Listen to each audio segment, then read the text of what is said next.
Monday, January 2nd, 2017, and I'm going to answer one of the questions I received from yesterday.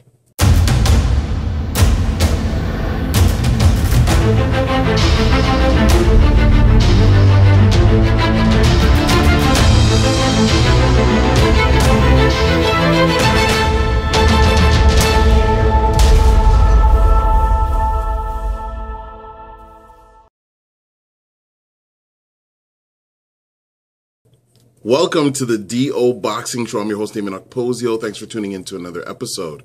Yesterday's episode, I was talking about marketing Ronda Rousey getting $3 million for her fight against Amanda Nunes and relating it to boxing.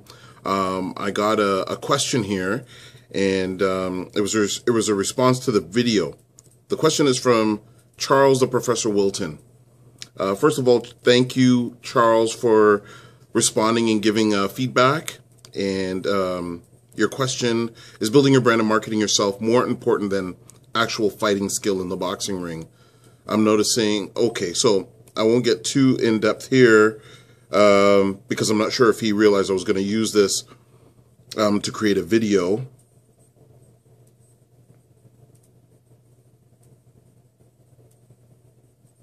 So he's saying, is marketing yourself more important than fighting skill? And I don't believe it is. Fighting skill is everything. So marketing is the sizzle, your fighting skill is the steak, and you're saying, what if you're spending more attention on the sizzle than opposed to the steak? And I don't want to get things confused. Yesterday, what I was saying is it's a component of the fight game. Marketing is a component of the fight game. Skill, developing your skill is the number one. Number one, first of all, you don't want to get hurt. Number two, you want to be the best at what you do. That's going to bring you along a lot farther. You could be the master of hype. If there's nothing to the hype, in my opinion, you're just going to look bad because all it's going to do is just expose who you are. Once those lights come on you, it can be very intense. So if you have the goods, like somebody like Conor McGregor, Floyd Mayweather, I think the marketing augments and solidifies your position. Muhammad Ali, I think if you have a lot of hype and you're not as good, then you just end up embarrassing yourself. So what's the answer? To me, the answer is you do it alongside. You know, the marketing and the skill, it goes hand in hand. Just putting yourself out there, developing a name for yourself. I remember when I started fighting, there was a guy, I think he fought out of Cabbagetown or Regent Park Boxing Club. His name was Sean Black, and I think he used to stomp his foot before each fight. Anyways, it was something noticeable, and back in those days, I remember going to amateur fights just to go and watch this guy fight because he was very exciting, he was very confident, and it was very entertaining. He also used to do some modeling on the side. And back then, I think it was Donnie Clark Sr., when he was announcing the fights, he would always go in depth about the fighter, like whether they were working, whether they were going to school. It was just, you get to know the person beyond the fact that they're just in the ring and they're fighting. And I think that personable aspect is what makes the sport more entertaining, is what attaches the fans more to the athletes. So is marketing the be-all, end-all? No, definitely not.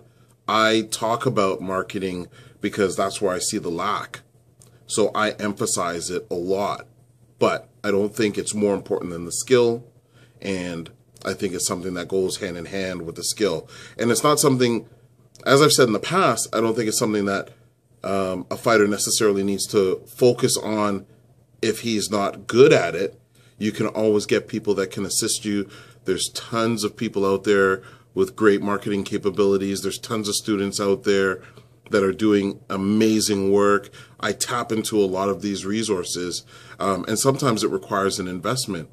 Sometimes it requires you putting up the money to get those things done.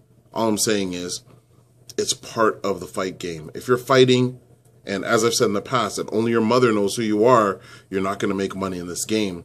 It has to be, you know, the fighting, and then you let people know who you are if you're looking to make something from the sport. If you're looking to make an income or to be able to sustain yourself in some way, pay for your training, turn professional, marketing is a key component. There's no doubt about it. Or else you're going to end up coming out of the game with nothing. And if you do and you're happy, fantastic. But if you do and you're complaining and you didn't market, that falls on the hands of the fighter and not the promoter, as some people would say. I think it falls with the fighter because that's something that you can control. So thanks again for the question, Charles Wilton. Appreciate that. Appreciate the feedback. Appreciate the feedback from everyone. And remember, you can ask us any questions related to boxing by sending us a message either through Twitter or through email. Twitter is @DOKPOSIO. Email is okposio@hotmail.com. And you can subscribe through YouTube at Dameon Okposio to get every episode of the DO Boxing Show. Thanks for tuning into this episode, and we'll catch you on the next one.